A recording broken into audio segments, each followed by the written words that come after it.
اور خدا کا روح جو ہے اس کے لیے یہ لفظ استعمال کیا جاتا ہے.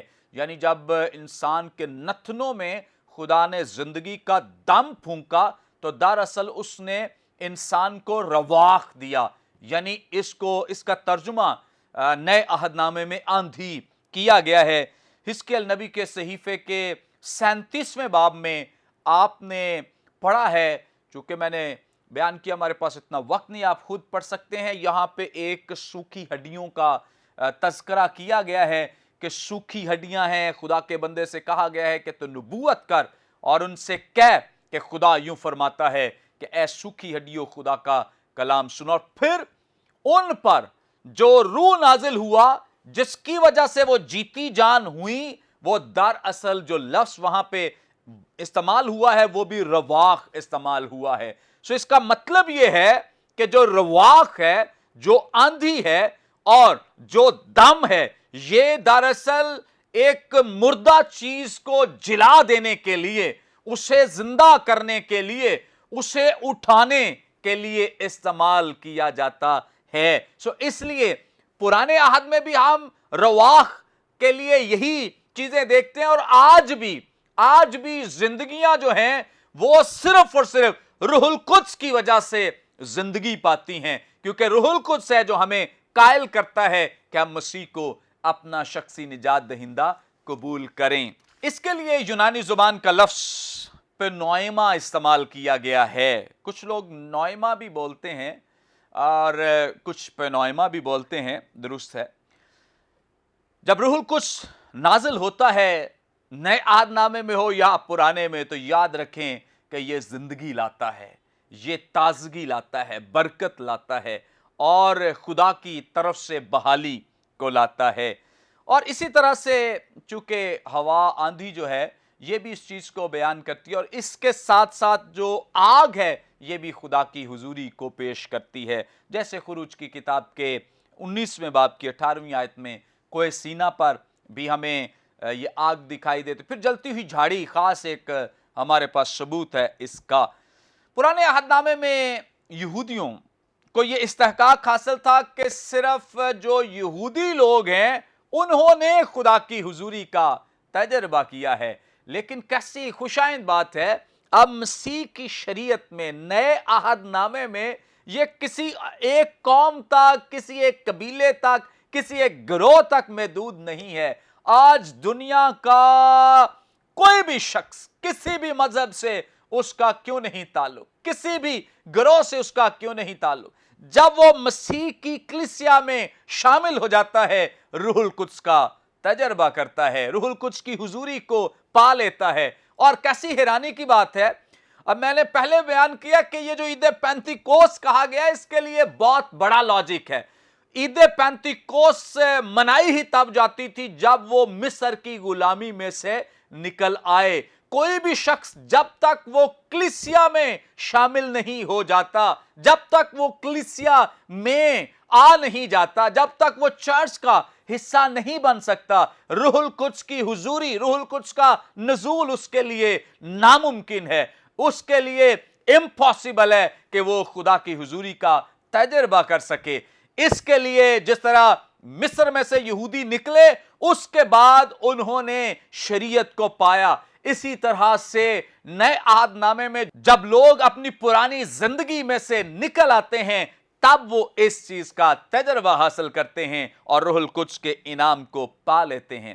اب میں اس کے تیسرے حصے کی طرف بڑھوں گا, میں اور اس کو مختصر کروں گا.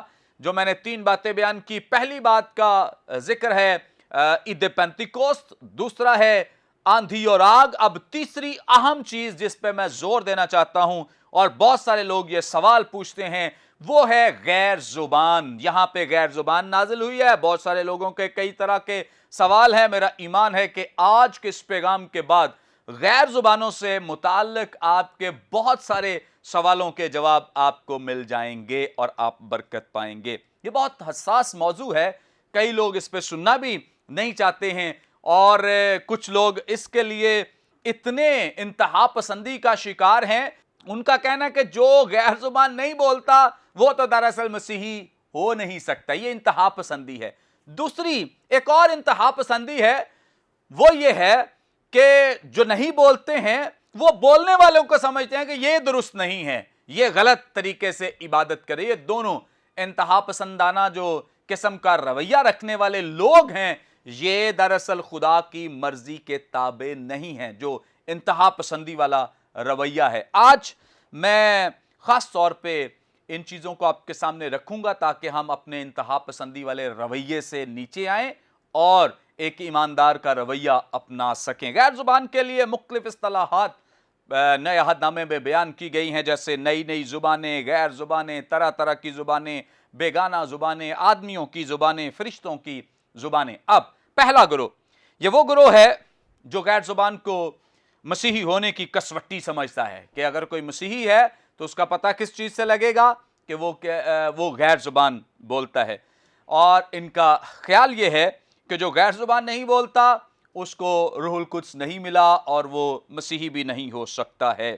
اس کے لیے کلام مقدس میں مختلف حوالہ جات ہیں جو یہ استعمال کرتے ہیں, اور جو یہ استعمال کرتے ہیں انہی میں کچھ ایسے حوالہ جات ہیں جو ان کی سپورٹ نہیں کرتے ہیں. اب اعمال کی کتاب اس کا 2 باب اور 4 آیت, جیسے ابھی ہم نے جو حصہ پڑھ رہے ہیں اس میں ہم نے دیکھا ہے عید پینتیکوست کے دن جب روح القدس نازل ہوا ہے, غیر زبانیں بھی نازل ہوئی ہیں. دوسرا ایک اور واقعہ ہے اعمال کی کتاب 10 باب کی 44ویں آیت سے 46ویں آیت تک. یہاں پطرس رسول کے وسیلے روح القدس نازل ہوا اور غیر زبانیں بھی نازل ہوئیں. بڑا اہم نقطہ ہے, غور سے سنیے. تیسرا ایک اور واقعہ رسولوں کے اعمال 19واں باب 6 آیت, پولس رسول افسس میں ایمانداروں پر ہاتھ رکھ کر دعا کرتے ہیں اور روح القدس نازل ہوا ہے اور اس کے ساتھ غیر زبانیں بھی نازل ہوئی ہیں.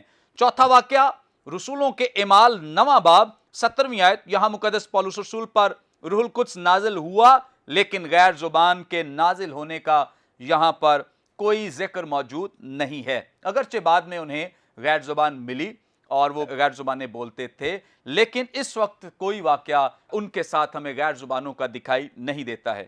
اعمال کی کتاب 8واں باب اس کی 14ویں آیت سے 20ویں آیت تک, یہاں سامریہ کے ایمانداروں پر روح القدس نازل ہوا لیکن کسی غیر زبان کا ذکر نہیں ہے. خداوند یسوع مسیح کے تعلق سے بھی ہم پڑھتے ہیں کہ ان کے لیے بھی کسی غیر زبان کا ذکر موجود نہیں ہے.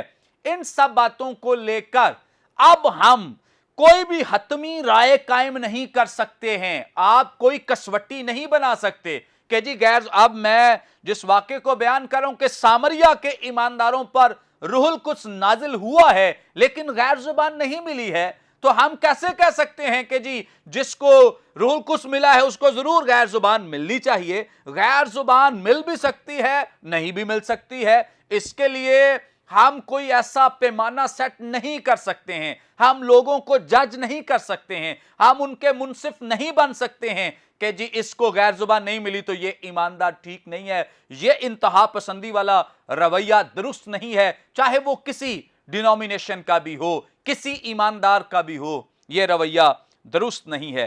اس کے لیے میں ایک حوالہ ضرور آپ کے لیے پڑھوں گا. مقدس پولس رسول کا کرنتھیوں کی کلیسیا کے نام لکھا گیا پہلا خط, اس کا 12واں باب اور اس کی 3 آیت یہاں پہ یوں مرقوم ہے, پس میں تمہیں جتاتا ہوں کہ جو کوئی خدا کے روح کی ہدایت سے بولتا ہے وہ نہیں کہتا کہ یسوع ملعون ہے, اور نہ کوئی روح القدس کے بغیر کہہ سکتا ہے کہ یسوع خداوند ہے. اگر کوئی یسوع کے خداوند ہونے کا اقرار کرتا, یعنی کہ کلیسیا میں شامل ہے اور غیر زبانیں نہیں بھی بولتا, تو کلام کہتا ہے کہ روح القدس کے بغیر ایسا پاسیبل ہی نہیں ہے, ممکن ہی نہیں ہے کہ کوئی شخص مسیح کے خداوند ہونے کا اقرار کرے, یعنی اس کے نجات کو قبول کیا نہیں جا سکتا جب تک روح القدس ہماری زندگیوں میں شامل نہ ہو. یہ ایک انتہا پسندی ہے جو میں نے بیان کی. ایک دوسری انتہا پسندی یہ ہے کہ یہ لوگ غیر زبانوں کو ہی ایک جماعت کی ملکیت سمجھتے ہیں, کہ وہ سمجھتے ہیں کہ یہ ان کا ہی کام ہے اور کسی کا کام نہیں. ہرگز نہیں, ایسا بالکل نہیں ہے. غیر زبانیں بولنا غلط نہیں ہے, غیر زبانیں بولنا درست ہے. ہاں, غیر زبان کے ساتھ ہمارا کردار خدا کے کلام کے مطابق ہونا بہت ضروری ہے. مجھے ایک دن کسی نے سوال کیا کہ ہم کیسے کسی کو دیکھ سکتے ہیں کہ اگر وہ غیر زبان بول رہا ہے تو کیا وہ ٹھیک اور درست مسیحی ہے؟ میں نے کہا یسوع مسیح نے ایک ہی اس کے لیے ہمیں کسوٹی دی ہے، وہ یہ ہے کہ تم ان کے کاموں سے پہچانو گے، تم ان کے پھلوں سے، یعنی جو یہ کرتے ہیں ان سے پتا چلے گا کہ یہ واقعی مسیحی ہیں یا نہیں۔ غیر زبانیں کئی دفعہ ابلیس بھی دے دیتا ہے، اور ابلیس کی دی ہوئی زبانیں بھی لوگ بولتے رہتے ہیں، جھوٹ بھی بولتے رہتے ہیں۔ اب ایک شخص جو شراب پیتا، جھوٹ بولتا ہے، چوری کرتا ہے، زنا کرتا ہے، بے ایمانی کرتا ہے، یا کسی بھی طرح سے چیٹ کر رہا ہے، فریب دے رہا ہے، اور غیر زبانیں بھی بول رہا ہے، تو یاد رکھیں یہ غیر زبان خدا کی طرف سے نہیں ہے، کیونکہ خدا ایسے لوگوں کو کیوں غیر زبان دے گا؟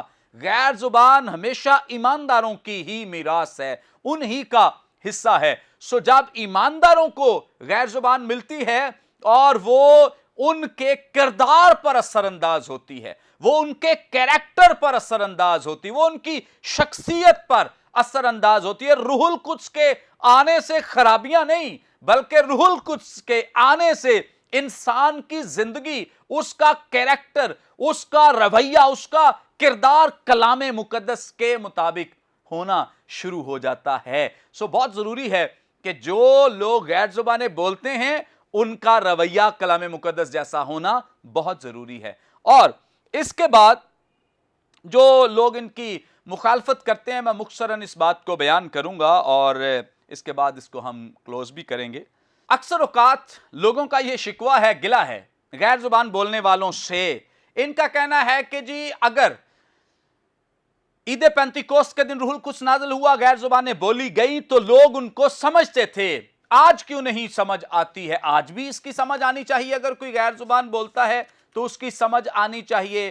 یہ ایک میں سمجھتا ہوں کہ سوال درست نہیں ہے، یہ اس کا جو لاجک ہے یہ درست نہیں ہے، یہ ایک ایسا سوال ہے جو ان لاجک سوال ہے، اور ایسا سوال ہے جو کہ جس کا ہم سمجھتے ہیں کہ اس کے پیچھے کوئی ریزن، کوئی وجہ نہیں ہے، یہ تعصب پر مبنی ایک سوال ہے۔ سنیں یہاں پر کیوں لوگوں کو سمجھ آ رہی ہے، سارا پیسج تو نہیں پھر سے پڑھوں گا، پہلے بھی پڑھا، آپ گھر میں دوبارہ پڑھ سکتے ہیں۔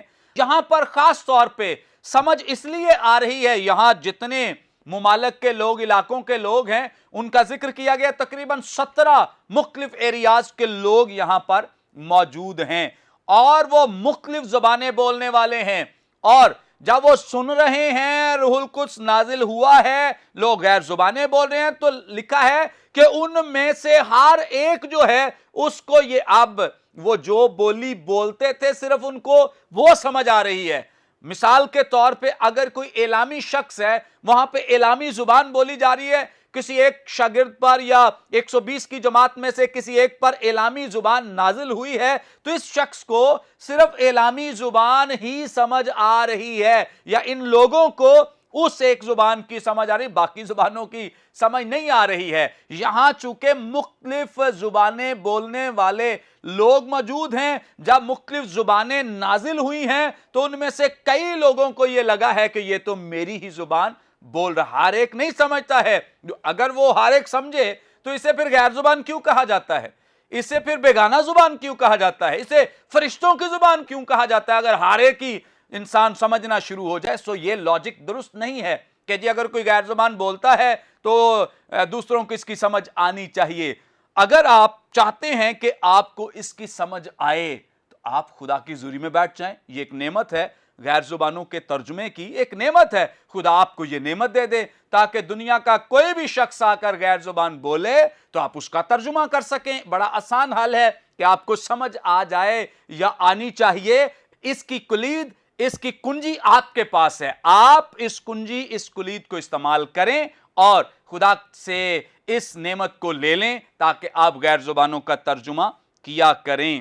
دوسری ایک اور وجہ کہ آپ کو غیر زبان کی سمجھ کیوں نہیں آتی، پہلی میں نے وجہ بیان کی کہ وہاں پر 17 مختلف علاقوں کے لوگ تھے اس لیے وہ سمجھتے تھے۔ اب دوسری وجہ کہ کیوں ہمیں سمجھ نہیں آتی، کرنتھیوں کی کلیسیا کے نام مقدس پولس رسول کا دوسرا خط 14واں باب اور اس کی دوسری آیت میں لکھا ہے، کیونکہ جو بیگانہ زبان میں باتیں کرتا ہے وہ آدمیوں سے باتیں نہیں کرتا بلکہ خدا سے، اس لیے کہ اس کی کوئی نہیں سمجھتا۔ یہ کلام میں لکھا ہے کہ آپ کو سمجھ نہیں آ سکتی تو اس کا مطلب ہے کہ آپ کو سمجھ نہیں آئے گی۔ کلام بیان کرتا ہے کہ اس کی کوئی نہیں سمجھتا،